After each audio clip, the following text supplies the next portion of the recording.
History happened everywhere. The verdict. Out of office. This is our after show podcast where we look back at the most recent episode, Panic in Grenada, from 1750 to 1800. So if you haven't listened to that, go back, check it out, or you will find spoilers ahead. Excuse me, is that a violent rapping in my back gallery, I hear?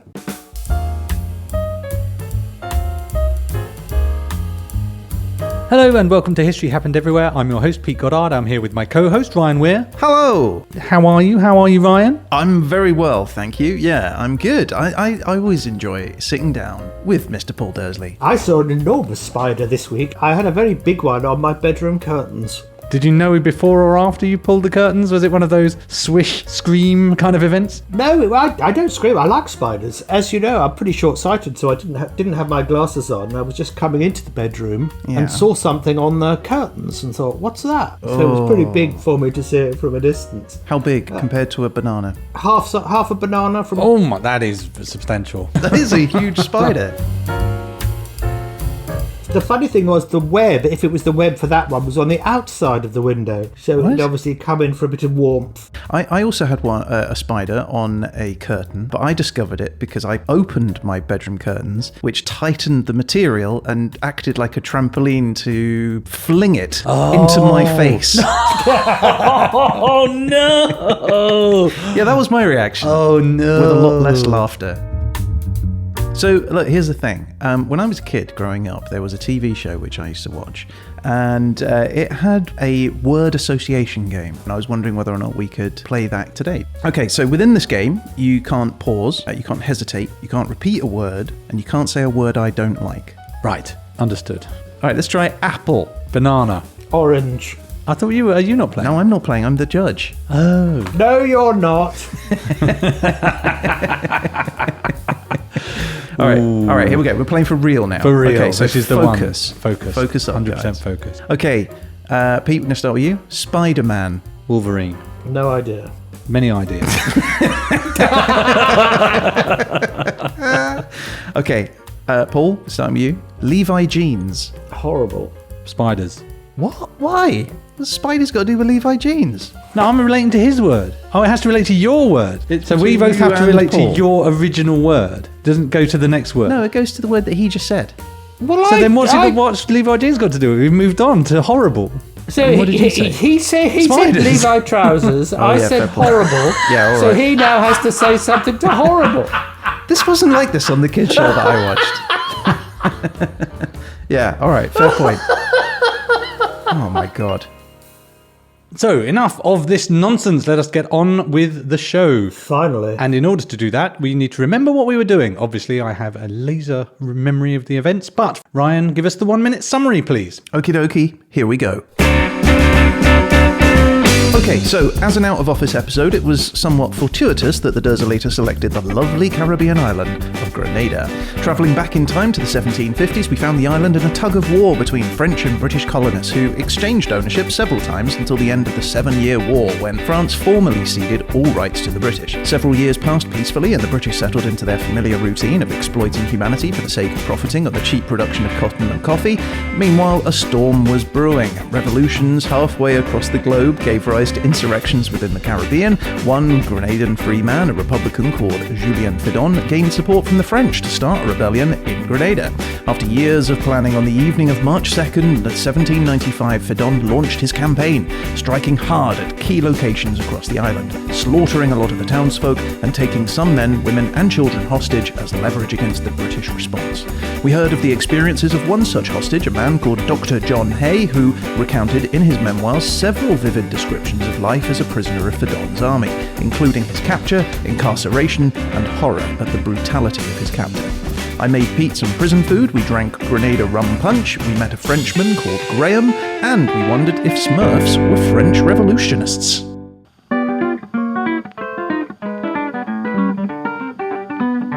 That was last week's episode done, summarised nicely, nice one son. Now we're over to young Dursley, who's gonna tell you what he thought of thee. He'll take you apart without any care, he's the lovely Paul Dursley, the lovely Paul Dursley. It was light on facts, wasn't it? Oh, I would beg to differ. I would like to represent my client and suggest it was absolutely rammed with facts as provided by the mighty John Hay. Dr. John Hay. Oh, sorry. I didn't spend 4 years at Doctor College to be referred to as John Hay in a podcast. Well, it's just one thing, wasn't it? And basically all you were doing was reading for most of it. I do take that criticism. That this was very little in the way of research, in that I found someone's memoirs and was able to recount almost word for word what happened in the situation. But, okay, what about sonar? The bottomless Grand Elang. Yes. So how deep is it? Well, we don't It's know. bottomless. Everyone knows Bottomless, that. yeah. It goes through the earth, we said in the episode. Well, that couldn't happen, could it? No, because it'd get too hot. It'd steam at the bottom. Yes. Yes. I feel like I won a point. I thought I was saying something silly for a moment there. Well, I was getting excited when you mentioned Barbados, because I was sort of thinking, is Barbados actually part of the Lesser Antilles? Because it sort of sticks out a bit into the ocean, but I had to check myself, and yes, unfortunately, it is part of the Lesser Antilles. You could have named the islands. I could the have done. island There's a group. lot of them, though. Well, the name of the group. Oh, I see. Yeah, I could have done, yeah. So does that mean that represents the end of the Antilles? Are there any other islands beyond that? Well, the Lesser Antilles are because they're small, and the Greater Antilles is because they're big. In size of island. Yes. Okay. So the Greater Antilles are Cuba, Jamaica, Hispaniola, and the American one. They're not often used, though, the Antilles, right? As a name. Like, I don't associate it No with one says very I was at the Antilles having a holiday, do they? They Right. tend to refer to the individual nation states. Well, I suppose the other one is the Windward and Leeward Islands, aren't they? much. What are those? Same name for the same things. So why have so many different names for the same thing? That is the nature of the world. I would imagine, knowing what we know about history, that some of it came from the Portuguese, some of it came from the British as we took our turns to roam around Yeah. pretending we owned the place. I mean, how do you refer to it? Caribbean and West Indies, I would say, were the most common currency. I have heard the Antilles used, but only in sort of geography type sense. As people say I went to the Caribbean, nobody says I went to the Antilles, I would say. It's like the Latin name of animals or plants. Like, no one uses those. West Indies, though, is only the English-speaking ones. So Guadeloupe, etc., presumably are... Do they have another name? Is there a French... Well, French Overseas Collectives, I think, is what they're called now, aren't they? Because they're actually part of France. That was interesting, wasn't it? The tug of war between the French and the English in a very short period of time, really. I would have expected that over like hundreds of years, perhaps, but it was like within 25 years that they were passing it back and forward to each other. Yes, well, the sort of the 7 Years' War was the first world, the 0th World War. It was a global conflict between all British colonies and all French colonies, and the result of that war was 100 years of power for the winner, basically. Which, fortunately for us, it was us, because France lost, and they basically had to cede every single piece of French territory to us, and then we gave some of it back. Is it just a case of just having a presence there? So the British are there, or you have to be able to defend it? I think you have to be able to defend it, but I think, and I don't know, this is sort of my thoughts, that later on in the 19th century, it was enough to sort of claim it in the name of, and as long as everybody accepted it and nobody had any particular disagreements, it was accepted, like all of the bits of Antarctica. No one was going to put a fort on Antarctica. I mean, these are the things that tend to heat up once something useful is found, isn't it? Exactly. It's all to do with, as you said, whether there's something useful there or the potential for something useful. I'm reminded of the modern-day island that there's a dispute between the United States and Denmark over, where each country will land, raise their own flag, leave a bottle of whiskey or schnapps, and they leave it. It's an uninhabited island. It's a rock in the middle of the sea, and they basically just take it in turns to go, no, this is ours. And it's a kind of friendly dispute, if you like. But only because there's nothing of interest there. Well, yeah, as soon as they discover there's a gajillion tons of gas underneath, I suspect that will heat up as well. The thing that that never gets mentioned is, of course, that there were people living there in the first place. The back and forth between Britain and France with no mention of the indigenous population. The indigenous population of Grenada, prior to this tussle between the French and the British, they seemed quite the aggressive type. Yes, they seemed quite feisty, didn't they? They really did, yeah. But it's interesting, isn't it? Like, there are different islands where I expect the reaction was different. So different tribes would be more welcoming to the Europeans as they arrived. So the thing I remember from, I think it was Bahamas episode, was they have a wave of migration from South America into these islands. So I think those are likely to have been culturally and temperamentally similar, I suppose, which is if you have come out in a wave of aggressive expansion, you might be aggressive in the defense of that expansion. This is speculation on my part, but I'd be welcome to hear from any anthropologists out there who can tell us about how that works over there. I think I'm having a faint bell ringing in my head that at the end of the 7 Years' War, France was given a choice. You could have one of these two back, and it was either Canada or Guadeloupe, I think. You might want to get the lady to check this. But the French decided that the tiny island in the Caribbean was worth more to them than Canada, which is not all of Canada now, but sort of the eastern bit of Canada. Hello. This is the voice of the internet. His Honour, the judge, is correct.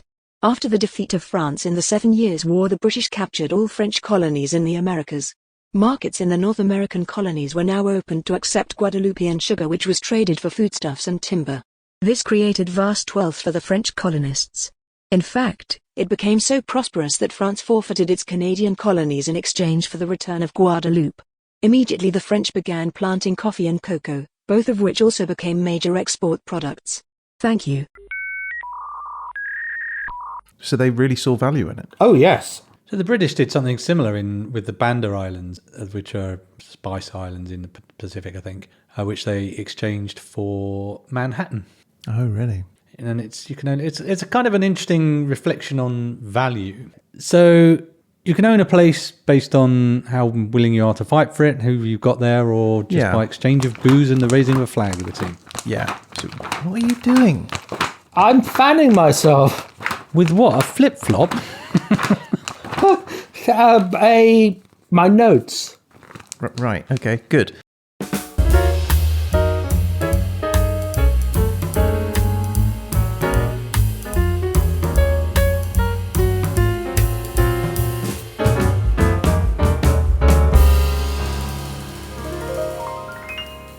So it strikes me that as much as it's a beautiful tropical island, you've got mountains and this rugged environment that they really struggled with. They were able to, Fedon and his men were able to withstand British forces for 2 years through guerrilla warfare by hiding in and amongst the trees and using that to their advantage, the environment to their advantage. And it's a tiny island. So I thought about that as you were talking about it, because we've on a few occasions come to these quite paradise-like, in modern terms, places. And actually the reality when these were being discovered by Europeans, at least, were quite hostile environments. They're not like I just sat on the beach and plucked a coconut and had a lovely old time while someone played a ukulele around the corner. It's they were hard living and dying for a long time.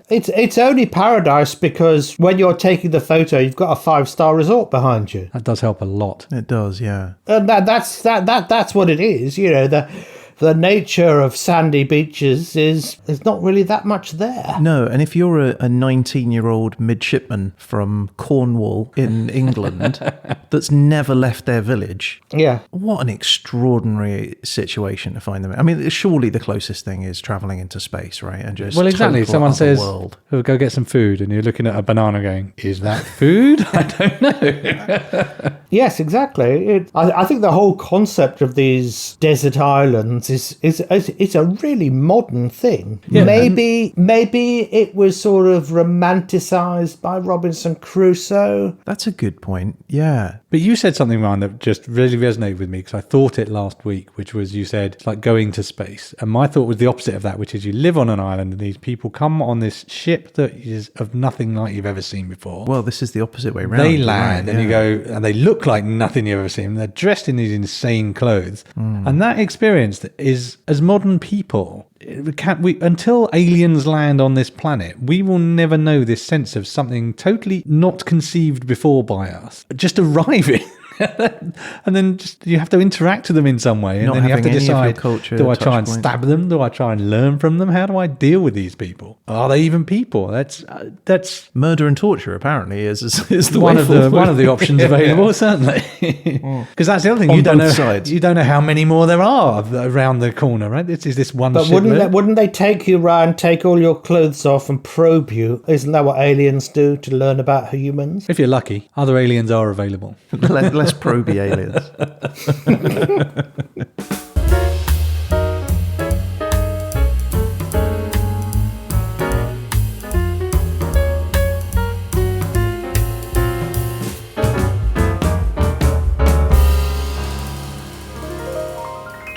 Moving on, I think we want to get a bit more specific because I was really interested in, you did say earlier, Paul, that it was a story, and it really was. It was a story of Dr. John Hay. And I was wondering, do we know what happened to him?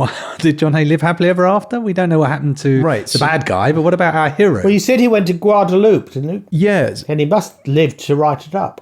Yeah, there are spoilers, I guess. But yeah. Well, it's fun. Do you know what? It's funny. When I was reading the memoirs, that was always in the back of my mind is does he make it through this? And I'm like, oh yeah, to keep reminding myself, well, of course he did. Unless someone took the pen afterwards and was like, this is Barry. John didn't make it, so I'm going to continue in his stead. But I'm guessing the rest of this stuff.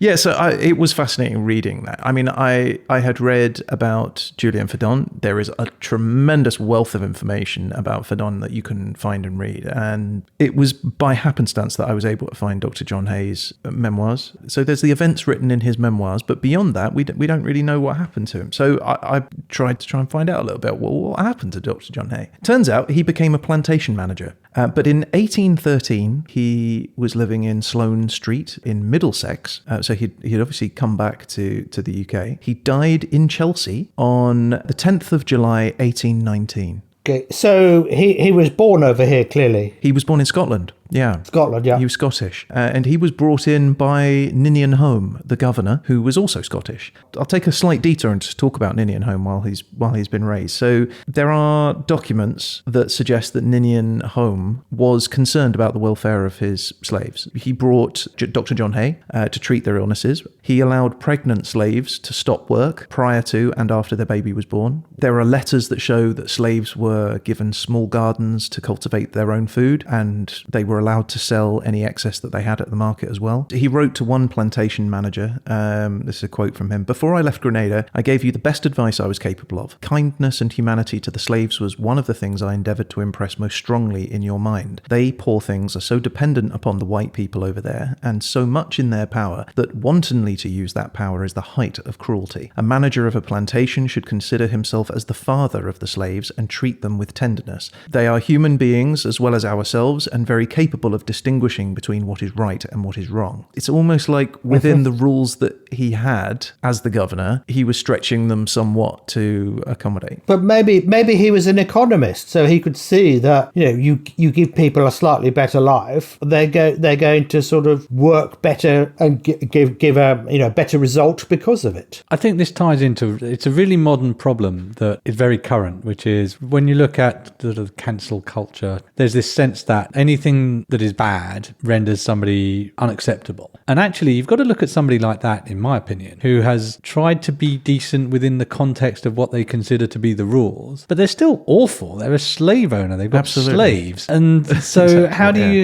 it's quite a complex thing to process, very nuanced. Like, how do you feel about someone who is still owning slaves and therefore, just by definition, doing a bad thing, but doing it in the best way that they can within the rules of the time? Because presumably he may have come in for criticism for being so generous with the slaves and not clamping down on them. I don't know. I'm speculating slightly, but you speculated correctly. He was actually criticised for it. However, he also campaigned heavily for slavery to continue and the slavery system. He wrote repeatedly to his uncle, who was then the MP for Berwickshire, which is in Scotland, to vote against abolition. So, it's like this weird dichotomy. It's hard to sort of put our modern views onto these people because, as you rightly say, yes, of course, they were living at that time period with totally different culture and values and set of circumstance. But I think that for me, the only thing you can do is see the both, right? It's pointless to say this person was good good because they clearly weren't. It's pointless to say this person should have been murdered because they were a slave owner, because those were the standards of the time. You just have to look at the whole and go, well, he did this thing, but he was also doing these bad things. And that sort of nuanced approach is the only way to approach these things, I think. But I worry that culturally in modern times, we seem to be looking for people to be either perfect or demonic, and there's no in between, which is this is the first stage to rewriting history, in my opinion. You have to accept and let's assume that lots of these things are documented from lots of different sources, so we could be pretty certain that the historic record is accurate. Then you have to accept it. To then make judgment calls on things that happened hundreds of years ago is utterly ridiculous. I think the lesson for me is understanding nuance is important. But also sometimes it makes you ask yourself the question, and I invite our listeners to ask themselves the question, what is it that I do today that in 100 years' time someone would say, well, that's totally awful, why would you do that? Probably something.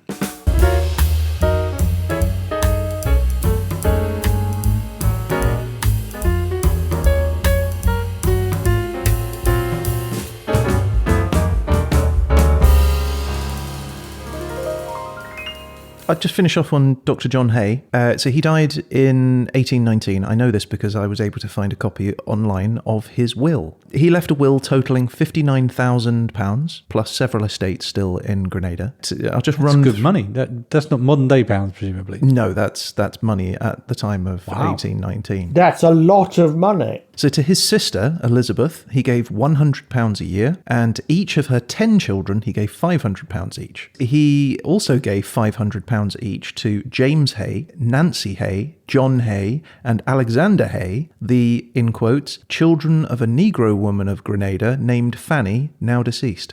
His children. So he essentially had a wife. So he acknowledged them at the end. Well, £6,000 plus the leasehold property and the household effects of this place in London to Elizabeth Juna, again in quotes, a free coloured woman formerly of Grenada but now residing at my dwelling place in Sloane Street. So he brought her back with him. He brought her back with him. He gave £10,000 each to his and Elizabeth's 4 daughters, Elizabeth Hay, Sarah Hay, Bridget Georgiana Hay, and Charlotte Hay. He also gave £6,000 plus an estate in Grenada. Come on, this money is getting more than £59,000. £6,000 plus an estate in Grenada, plus the enslaved people, to the son of Elizabeth Jr., known as James Thomas Hay. So he had a son as well. So a lot happened after the events of the Fidon's Rebellion.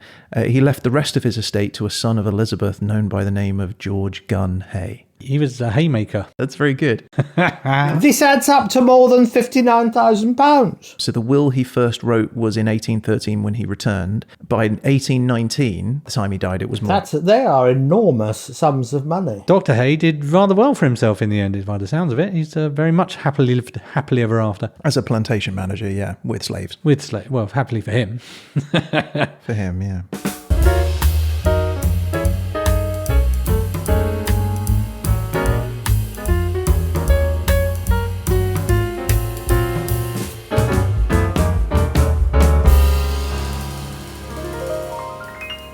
I'd like to challenge you on, first of all, on your calculations about how much the war cost, because you said, what was it, £250,000 was worth £30 million.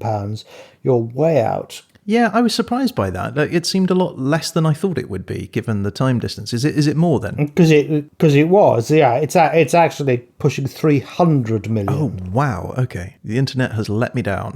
I tried to do some calculation online and it didn't. It obviously gave me the wrong number. That's why we're not a maths podcast. Well, obviously I always test things like that when you talk about figures. Something I can test, I like. No, do you know what? That fits more in line with the kind of rate of inflation I would have expected to see. And the destruction, the value, and the place was destroyed from what you were saying. It was distilleries and plantations. I mean, the place was completely wrecked, harbours and all sorts. But 300 million sounds like an awful lot. But then maybe not, I don't know. I think it's 289 million if you look at that. Well, let's round it up and be generous.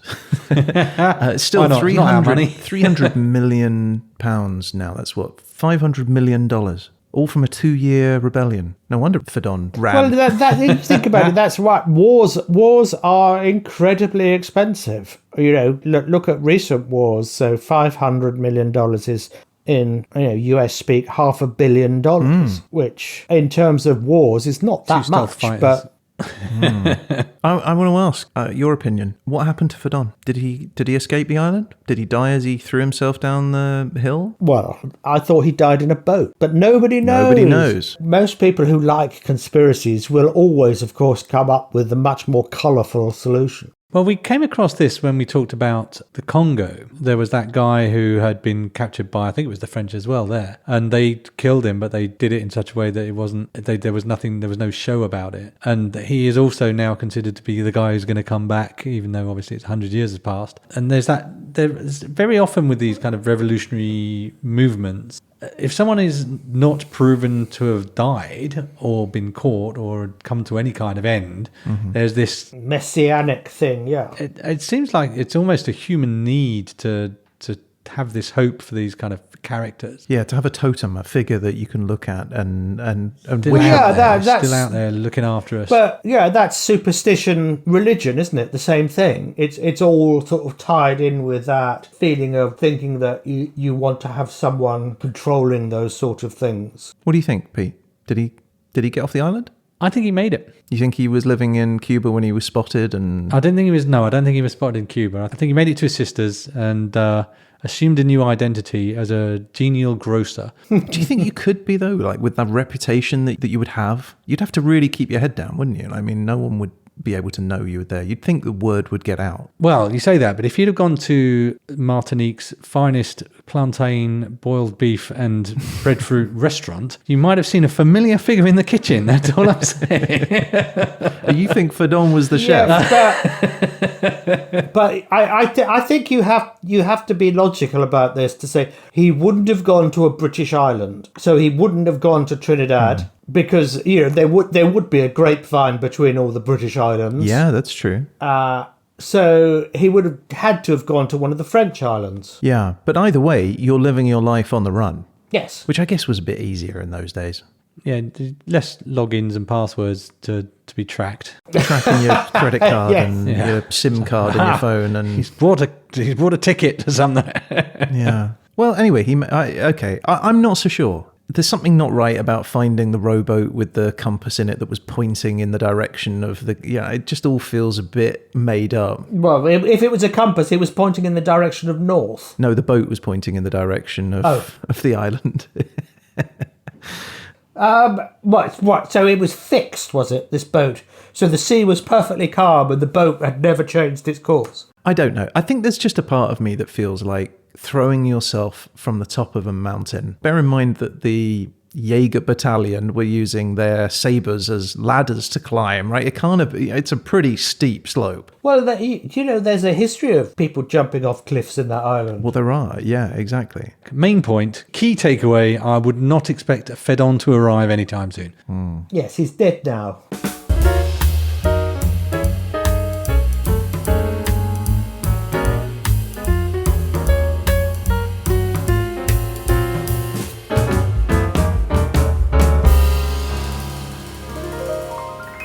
So let's talk about prison food. Yes. Now, I enjoyed very much the prison food. Did we send... I don't think we sent Mr. Dursley any prison food, did we? I don't think it would have kept, if I'm honest, another hour. Well, I can attest to that because I did take some home. And then the following day, what I had on my hands was a grey gelatinous cube. I remain on record as saying it was quite tasty that the night of making. It was, yeah. Although you threw in a sympathy Scotch bonnet, I'm aware. Yeah. But actually, it was pretty tasty. I enjoyed it, but it did not pass the test of time very well. Everything kind of broke down into this uniform goo. Yeah. And which is what you would have been fed as the prisoner. It looked a lot more like prisoner food the next day. You would have been fed yesterday's stuff. Yeah, and that was, I thought, yeah, okay, yeah, now I'm in Dr. John Hayes' shoes. I'm looking at this and thinking, I'm just going to do a pizza instead. Yeah. And what about you, Paul? Like, would you have, how do you feel about eating boiled beef and plantain? Anything that's grey is a bit off-putting, isn't it? You should be off-putting. I know I should. No, would you have tried it? Like, would you have been happy if we'd sent you a bowl? Not with the Scotch bonnet in, I wouldn't. No, that's fair. Okay. I don't mind a little bit of heat, but Scotch bonnet, no. And that really was quite hot as well, wasn't it? Like, I mean, just one Scotch bonnet really It was lively. gave It was a gave lively, it a kick. a lively dish. Yeah. Well, isn't it about 3 million on the Scoville scale, and so a normal chili is only about 50,000. What about the Grenadan punch? Would you have had some of that? Well, it just sounds like any Caribbean cocktail. I felt like I was sitting by the pool with the girls, with all the straws going into a very big cocktail bowl, but it was just me. It was just you with a big bowl. Yeah. He finished the entire bowl. Yeah, it was great. Yeah. What, a litre of rum? Well, No, it was split half. between two. Yeah, it was split between two. So he had Half a litre of rum? That's a pint. more than that. It's 150 millilitres of lemon. Yeah, Okay. It's a lot of lemon. I know. Honestly, my scurvy So just how many disappeared lemons did you overnight. squeeze? How many lemons did you squeeze? 8 or 9? It's a lot of lemons. see. Yeah. All right. Well, I mean, it's a good job. I mean, I think eating the same food, any food, again and again and again for over a month is going to I'm be relatively torturous. soft on that. I don't mind eating the same food over and over again, but the sort of collapse of the food into this sort of monoculture, because when you gave it to me on the night, the breadfruit had one texture, the plantain had a different texture, there were bits of meat in it. The following day, the meat had just disappeared somehow into the sort of just dissolved, I guess. The breadfruit and the plantain had kind of decomposed into a very similar texture, so the whole thing had this It was just full of water. Yeah, wasn't it was so just- it would have absorbed all that water and just turned to yeah, mush. that overnight stay made all the difference. That texture sounds horrible. It was not ideal. And that gelatinous is, ooh. Yeah, well, I'm surprised about the gelatinous part because there really wasn't very much fat in it, apart from in the corned beef. It was in the fridge, bear in mind, so that would have gelled everything They would have together a little bit. solidified it a bit. Yeah, wouldn't no, it? that's fair. So a huge thanks again to Dr. Cycling from Reddit, who was able to give us the ingredient and the method on how to cook all this. Well, it sounds like they got it right in terms of prison food then, but Yeah, I only think a day so. later. Yeah, I mean, Yeah, when you serve look with at a it, side of sadness 24 hours later, I think, is what you need. like, I mean, you think, right? I cooked it for us and I boiled it for 2 hours. They would have had a massive cauldron where it was just cooking over an open fire for hours and hours and hours until... Yeah, it would. Yeah, well, given it's the same thing, basically they just top it up every day. wouldn't yeah, they? probably. Which So it's a bit like the Solara system of sherry. You know, you could argue that you've got a bit of sherry in your bottle that's 200 years old. oh, is that what they do with that? Is it? Yeah, Okay. because There are some restaurants as well, aren't there, that have like a stew pot that's just continual. it's called a marmite in French. Oh, is it? Okay, interesting. Is that why the Marmite brand has That's the why there's pot on it? Pot on Oh, it. Yes, okay. it's a marmite. On its little label. That's interesting.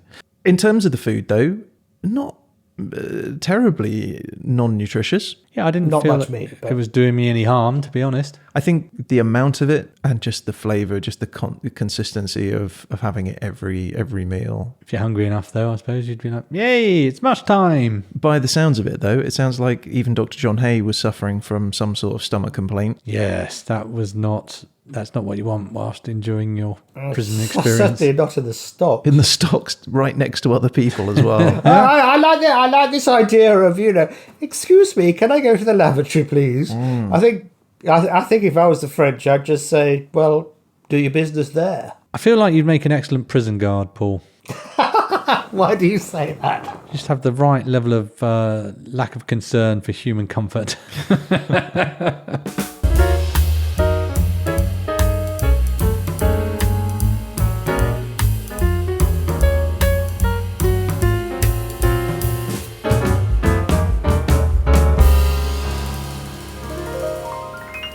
Okay, Pete, can I discuss the Smurfs? I think you should discuss the Smurfs. We posited that the Smurfs may have been radical revolutionaries. So for those people that are unaware of the Smurfs, they are small little woodland mythical creature folk, right, that were part of a cartoon that were drawn by a Belgian artist called Poyo. And they are blue-skinned. They have a white cap. It's called a Phrygian cap, I believe. It is called a Phrygian cap. Phrygius is the name of an ancient group of people. They lived in the Balkans region of Eastern Europe, so sort of Greece, Turkey, Romania, and they died out, actually around 400 CE. And in the 18th century, some French revolutionists adopted their cap as a sign of liberty. Liberty bonnet is another name for it.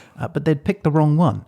What they actually wanted was the pileus hat, which was like a brimless hat made of felt, worn originally by ancient Greek sailors, but also by freed slaves in ancient Rome. When a slave was freed, their head was shaved and they would wear a pileus to keep their head warm or out of the sun. And as such, the hat then became like a sign of freedom and liberty. So somewhere along the line, during the French Revolution, the Phrygian hat was adopted as a symbol of freedom, but it should have been the pileus cap. 150 years later, Peyo creates the Smurfs, and he continues that mistake by also giving them the wrong hat. So how similar are these? Have you looked at pictures of both these? Are they easily mistaken for one another? Similar. One's like a cone that you might put on your head. A dunce's cap. Kind of, yeah, like a dunce's cap. And the other one is, it goes up into it like a cone, but it bends forward at the front. It sort of flops over. Yeah, it flops over at the front. In terms of their skin colour, because I posited that maybe them being blue was a sign of the French as well, because the French army wore blue at that time. And so I looked it up, and Janine Culliford, who was the colourist for Peyo, only had a blue pen. Smurfs, she says it was a process of elimination. She said green would have mixed them up under the foliage, so you wouldn't have been able to see them in the comics.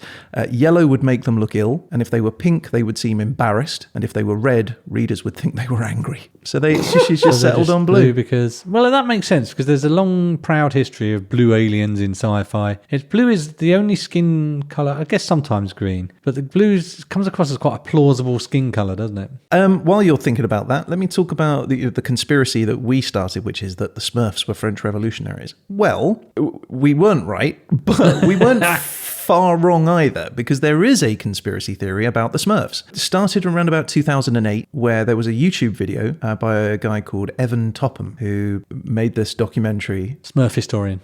Yes, yeah. Where basically he sort of summed up a lot of ideas that he'd found on the internet, which surmised that the Smurfs were actually communist and they had communist values. And so it points out sort of similarities between the ideal communist society and that of the Smurfs, that they are all self-sufficient in running their own community. Very few factory owners. They function without money. Each Smurf works for the good of everyone, and their leader, who apparently bears a passing resemblance to Karl Marx and loves the colour red. I think he's the only one with a red cap. He does have a red hat, doesn't he? Yeah, he says that Gargamel, the greedy, ruthless villain of the Smurfs, he represents capitalism. His only concern is with his own personal gratification. He's what happens when an individual makes himself more important than the society he lives in. Anyway, so it goes on to say that, the Smurfs were part of a ploy to influence children during the Cold War. They even propose that Smurf is actually an acronym for Small Men Under Red Forces, which doesn't make sense. The original name for the Smurfs in French was Schtroumpf. Also, why would that be entirely in English? Even if it was Smurf, you wouldn't be small men under red forces. It would be petit homme sous force rouge. Anyway, it has become a bigger thing. 2011, there was a more mainstream film that was created by a French academic, Antoine Bueno, who said that the Smurfs and their ideology represented Stalinist, anti-Semitic and racist leanings. That's a leap from... See, I'm down with the communists because they live in a commune, so I'm actually quite happy that it doesn't have to be necessarily to the point where this guy represents Karl Marx and this represents capitalism, but they are a village of people who work to help each other, which one might argue are some of the tenets of communism, and self-interest isn't really the main driver. And that is, I think that's a fair thing to say about the Smurfs. I'm not sure where the anti-Semitic stuff comes in, but I'm open to what you're about to tell me. I can't say anything because when I was a kid, the Smurfs, I just didn't understand it. I just sort of saw them and thought, no. I mean, for me, one of the main confusions about the Smurfs, and possibly one of the more problematic aspects of the Smurfs, is there is only one girl Smurf, which seems odd. Why would it not be she was a community created, wasn't she? She wasn't born. Wasn't she was created by Gargamel, yeah. Oh, what? Really? Yeah, that's canon. Smurf canon. How much Smurf research have you done? She's did you already know that? She's the only one that we know has hair. So how do they reproduce? Well, this is the question of the Smurfs. Mitosis, presumably. Yeah, I guess so. They're magical creatures. They just appear, yeah. And that, I mean, I wasn't against the Smurfs. It never really caught my imagination. But the Snorks, I was a fan of. Sorry, what's a snork? The Snorks, I think, were the spin-off. There was a spin-off of the Yeah, Smurfs? the dollar store version of the Smurfs, yeah. I don't even know if it was by the same... Snorks, yeah, and they were underwater. So it was like the Smurfs. They were a group of, a commune of these little magical creatures. And they had a snorkel that came from their head. Just this has blown my mind. So, honestly, I'm still reeling from the Gargamel made Smurfette revelation. They were called the Snorks, a race of small, colourful plankton-like creatures that live happily in the undersea world of Snorkland. Can we do the verdict?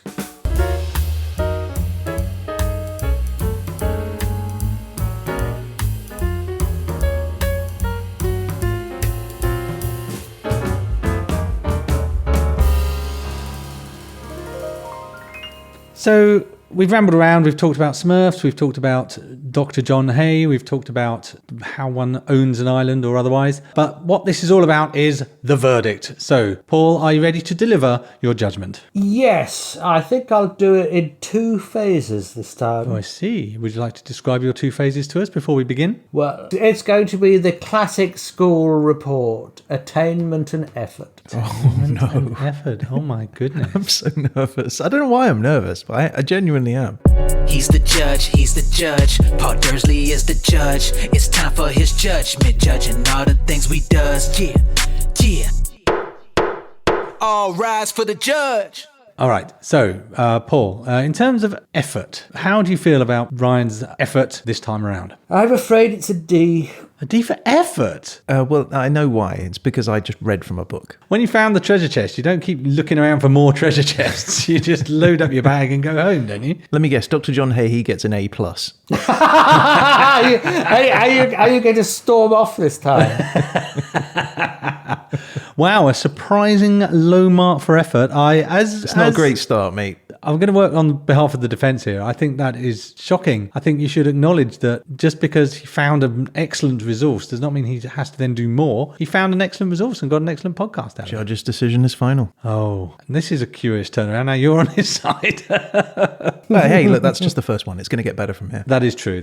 So, attainment onto which is, I think, the main point of this thing. So it's all very well trying hard, but attainment is really what you end up with. So, how do you feel about the attainment, Paul? I think the attainment merits a B+. Whoa! It's a B+. I was right. It gets better. It does get better. That's excellent. And I think that is highly deserved and it reflects all of Dr. John Hay's hard efforts. Shut up, you. But we can't just live in this world split by attainment and effort. We must have a final grade. So, Paul, can I put you on the spot to give us the final grade for Ryan Weir's Panic in Grenada, 1750 to 1800? C+. I'm okay with that. That's good. C+. I like that. That's almost a B. I still feel that's harsh, but as you say, the judge's decision is final. Hey, given my previous grades, this is great. I'll take it. No, I think it's cool. I'm No, happy with it. I think the attainment grade is fair. Right. And so is the effort grade, actually. But the attainment grade is, I think, for the first time in many episodes, that, and perhaps this was verisimilitude, that the sort of the time period was right, the country was right, and then the thing Panic, and actually the story was brilliant to align it with Panic. I have to give you that. But you didn't have to stop there. Well, I'm just going to reiterate, the story was brilliant. I felt that as well. I really enjoyed it. And extra points for an amazing soundscape. You really took us there. I thought that was really excellent. Thank you. Apart from, why was there Hawaiian music? It was Caribbean music. That's not Caribbean music. You need steel pans for Caribbean music. That was sort of like Hawaiian guitar. Well, I mean, look, it said Caribbean music in the title when I downloaded it, so I'm gonna stick to that. Did you feel hot listening to the music? Close enough for jazz, as they say. He's the judge, Paul Dursley is the judge. It's time for his judgment, judging all the things we does. Yeah. All right, that is enough. I think that's our show for this week. Thank you for listening. If you'd like to get in touch about anything we've talked about, or if you want to just say hi, reach out to us on social media through our website at hhepodcast.com, or you can email us, Pete and Ryan at hhepodcast.com. Yeah, we'd love to hear from you. And you never know, you might end up featured on a future show. So one way to definitely feature on a future episode is to rate and review the show on Apple Podcasts or to send us your feedback. Your recommendation can really help us bring the show to new listeners, such as Professor Alex, who says, a great episode, even if it goes very dark after the light rum punch beginning. A professor? A professor, no less. Exciting. Okay, and if you're on TikTok or Instagram, Facebook or Twitter, you can find us at hhepodcast. And if you subscribe to those, you're going to get an alert every time we post one of our little 1-minute animated bites. And we'll be back again soon, back to regularly scheduled programming. In the meantime, if you can't get enough of the show, well, who could blame you? You can check out our back catalogue of episodes, which you can find in your podcast app, at YouTube, or at our website, hhepodcast.com. All right, so a huge thank you to the judge himself. Thank you, Paul Dursley. Thank you, Paul. My pleasure. And that's it. I guess all that is left to say is... You've been listening to... History happened everywhere. The verdict. Out of office. Okay, right, let's move on to the next round. Okay, Paul, we're starting with you. Quantum gravity. Super strings. Guitars. Telephones. Bells. Bongs. Weed. Poo. Emoji. Okay. Patrick Stewart. No, you don't get that. There was a hesitation there. Right, moving on to the next one. Pete, pentaquarks. Flavour. Bottom. Got to do with that. Quarks come in flavours.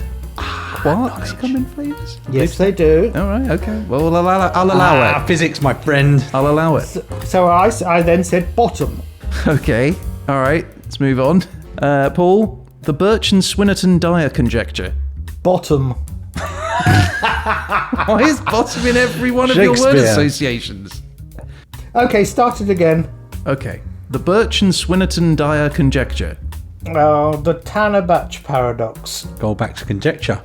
Zeno's paradox. The ship of Theseus. The broom of trigger. 4 candles.